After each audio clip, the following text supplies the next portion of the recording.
Welcome to Leadership Comes Alive, brought to you by Leadershape Global. This is the show that will help you develop transpersonal leadership skills that improve business relationships and results. Learn to lead beyond the ego and bring about better performing, sustainable organizations. Accelerated learning in a virtual environment will make sure your leadership comes alive.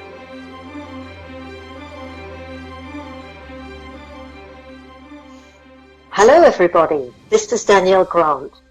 Thank you very much for being with us today. And joining me today is Greg Young, who is the Chief Exec of Leadershape Global. And today we're going to be talking about leading virtual organizations. And it's something that Leadershape have done for a long time and have had a lot of success and experience with.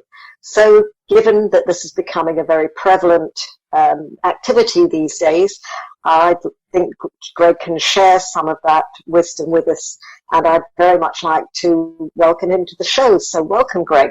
We were talking about leading a virtual team or virtual organization, and I know that Leadershape became a virtual organization about 15 years ago. Why was that? Why did Leadershape go that route so long ago? Well, thanks, Leah. Good question. Of course, we didn't start out as a virtual organisation. We started out as a conventional organisation, with an office and all manner of stuff like that. And as we got busy, what we recognised was that we were either working in client premises or we just tended to work from our home offices. And, we were an organisation when a lot of people had quite a commute. So we just took the decision in the end, to give up the office because we were never there and to make the conscious decision to work virtually. So that's how it happened. So it was kind of by design, but it was very convenient at the end of the day. And of course, the technology was just coming on board at that time. So we were migrating from, those old days of dial-up to broadband. And telephone contracts were such that you could make unlimited calls, and we had mobiles and those sorts of things. So it wasn't really the dark age, but we didn't have video, we certainly didn't have Zoom, and it was Skype was just about coming on the horizon. So early days. And what have you found are the benefits of having become a virtual organisation? Well, I kind of split that into two, because I think that there were the conscious benefits.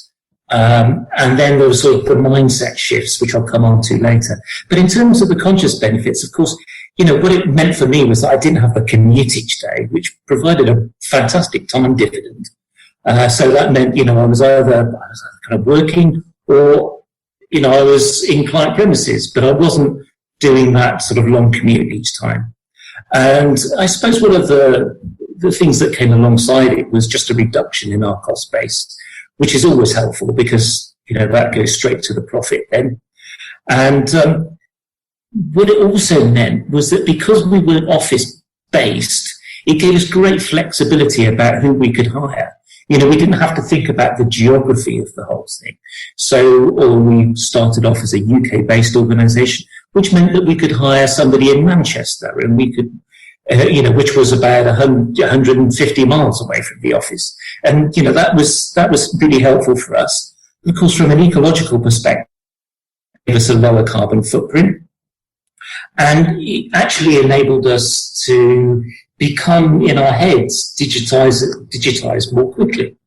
But, one of the odd things about it was that, we recruited and we hired a virtual assistant to help us with our everyday work.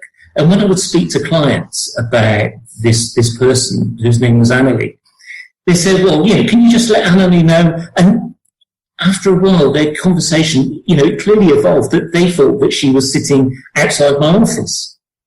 Now, she was working for us for 6 years. We met physically only 5 times. And shortly after we hired her, she moved to northern France. So I was working from England and she was in northern France and nobody ever knew. So that was one of the real tangible benefits of moving to a virtual environment. But then I was leading to this mindset shift, which kind of leads on from those. So So we thought, actually, if we can hire anywhere in the UK, then why can't we go beyond borders? And that's when we started to develop the international mindset. So that enabled us to go global. So we've grown now so that we've got partners and affiliates in, as far away as Japan, South Africa, Tanzania, Kazakhstan, Europe, Italy, Germany, South America, Brazil, North America, and of course the UK. And of course, the other thing about it is because we were communicating with ourselves remotely and virtually, the next obvious step was to deliver what we do virtually. And so that gave rise, and you were part of the genesis of this, Danielle, was what we call ALIVE, Accelerated Learning in a Virtual Environment. And that really differentiated us from other providers in the space. So, there were many benefits that we found from making that transition from the conventional physically based company to being virtual. Are you an executive coach and need to take your practice to the next level? Now you can by becoming an ICF accredited transpersonal leadership coach. Brought to you by Leadershape Global, Transpersonal Leadership Coach Training is an intensive learning program designed to differentiate your coaching practice. Learn to work with leaders so they can create performance-enhancing, caring, ethical, and sustainable cultures through being a transpersonal leader. And give your practice some TLC that will make a difference. Find out more at leadershapedglobal.com. That's leadershapedglobal.com. So this is Leadership Comes Alive. I'm Danielle Grant from Leadershape Global, and I'm speaking with our Chief Exec, Greg Young, and we're talking about leading in a virtual organization. So Greg, we keep hearing about the new normal. How extensively are organizations embracing virtual leadership as the new normal? Yeah, it's an interesting phrase, isn't it, the new normal? I'm not sure that it's a helpful one, because the normal bit implies that, once we get through all of this, then there's going to be this period of stasis and rest and all of those lovely things that we can sort of sit back and take a rest. And actually, that's not going to be the case. It's going to be an ever-emerging new vision that we're going to have to keep up with. So, I think that this new normal is something of a misnomer. But I think that it's been COVID, the pandemic, which has forced organizations into the virtual space. But even before COVID came along, organizations were cottoning on to this concept of virtual working. So, since 2005, the amount of people working remotely has increased by 140%. And people who were working in a home environment were reporting improved work satisfaction. And of course, if you've got better work satisfaction, then one of the effects of that is that you've got a reduced attrition rate. So, you save money by not having to recruit as many staff because you've kept the ones that you've got. At the same time, productivity was increasing by around 30%. And 91% of remote workers reported a better work-life balance.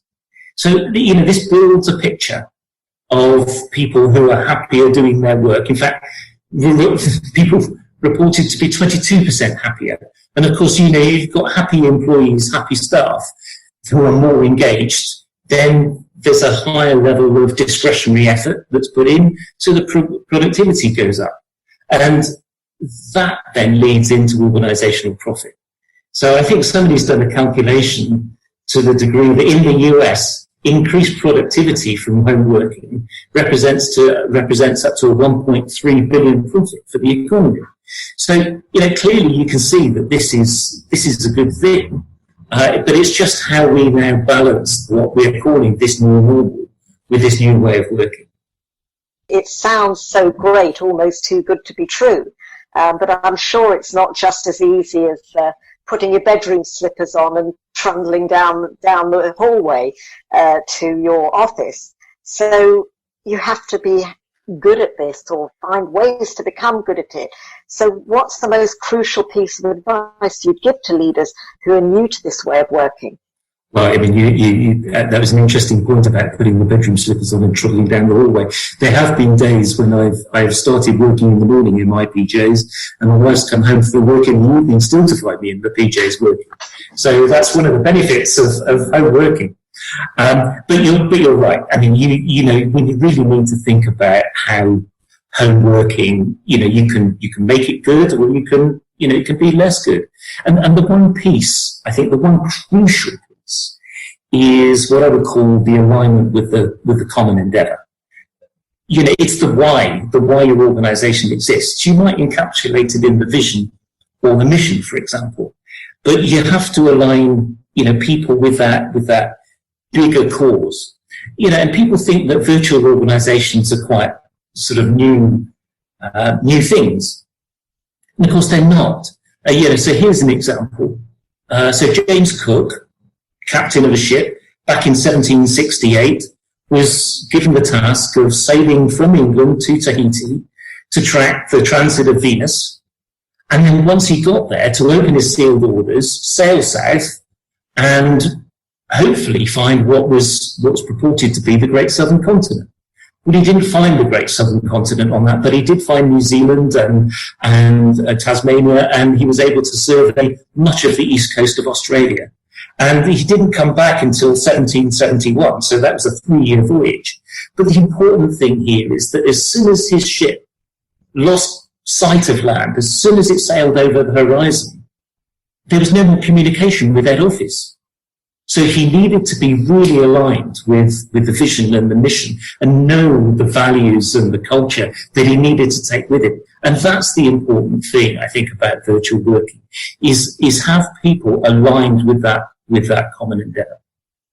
And that makes me think about the fact that Captain Cook had to not only be very clear about the mission and how he was aligned with it, but also felt empowered and having the authority to make decisions in the moment that allowed him to fulfill the vision, even if it didn't go exactly the way that had been planned.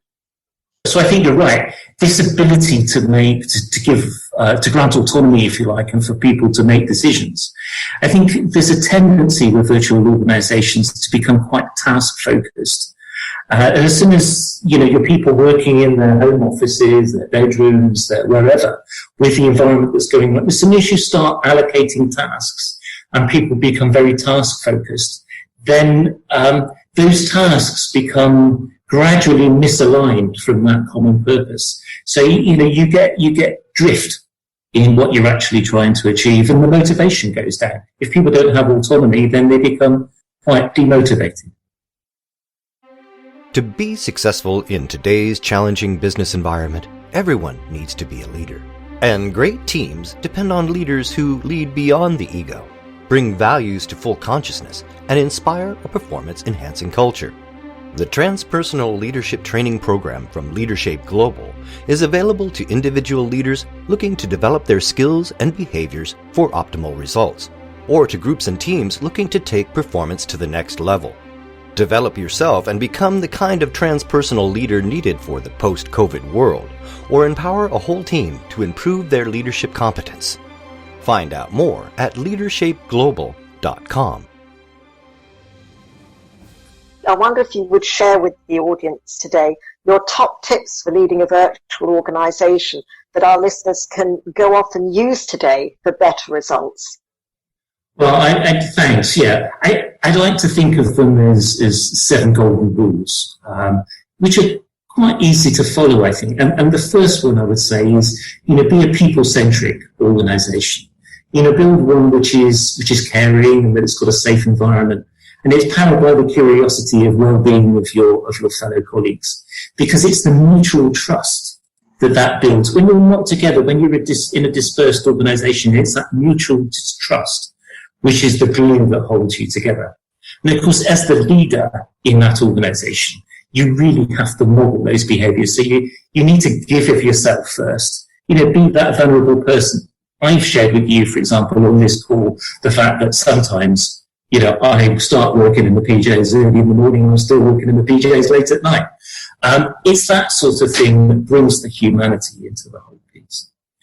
Of course, there's new disciplines with working in a virtual environment. And I would say that there's two really important disciplines that you need to adopt. And one is the discipline of starting, because it's really easy to, put off, I'll just have another look at whatever on my iPad or whatever. So there's the discipline of starting, but there's also the discipline of stopping. So instead of work invading, your whole life, and then you end up sending, emails at, 1:00 in the morning or whatever, you do have a cutoff so that you can create that work-life balance. And of course, you've got to stick to them yourself, but also respect them in others. So just because you want to send something late at night, don't expect a response from your colleagues at that sort of time, because they may have exercised the discipline of switching off. The next thing I would say is think about the right way of communicating. So you've got emails, which are quite a formal way. You've got Zoom, which, is great for meetings and that sort of stuff. But of course, Zoom has a default 1 hour. And it's quite formal in a way. You have to arrange it. You have to send an invitation. It's not like the water cooler chat. So don't forget that there's this thing called a telephone, that you can just pick up the phone and have a chat with your fellow person. So think about what the right means of communication is. And there's, of course, lots of technology that tech companies are pumping your way, like Slack and other things like that. Always put the people first, and then choose the technology that suits the way that you work, rather than putting the technology first and hoping that people are going to adapt. So my next point is what I would call active caring. And this is where you need to sharpen your radar. In a virtual environment, you don't see people. You don't get the same inputs from people each day. You don't see the body language. You don't see the smiles or the frowns, or whether somebody's coming late or disheveled or whatever. And I recall when I was a sales manager of a sales team, field-based, it was when people went quiet that I knew there was something up. When they were communicating all the time, hey, listen what I've done or whatever, it was the people who were quiet, just get a little bit worried about and reach out to them and find out in a very trusting sort of way if everything's just okay. So I would, they may be going through a bad time. So just be a little bit caring about it. Be that emotional detective, if you like. And then the next one is I kind of alluded to before. It's about respecting the difference. My working patterns are different from your working patterns.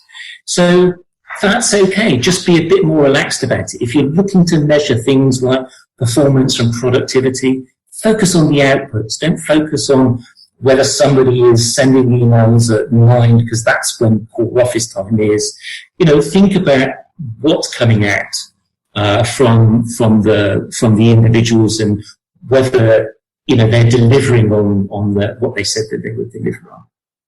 And then finally, like any athlete, I think that if you don't train, if you don't get a coach, then you're never going to really excel at your game in this. So, if you want to really excel at leadership in a virtual environment, I would reach out and get some formal development or formal training, either by way of coaching or something, an online program or something like this. And of course, you can find details of our online program on our website. So I think that will do it for today's episode of Leadership Comes Alive. I'd like to thank Greg Young for being with me today. So until next time, this is Danielle Grant from Leadershape Global, and I'd like to thank all of you for listening. You have been listening to Leadership Comes Alive, brought to you by Leadershape Global. Join us next time as we continue to explore transpersonal leadership skills that bring about better performing, sustainable organizations. We'll talk with you next time on Leadership Comes Alive. Visit leadershapeglobal.com.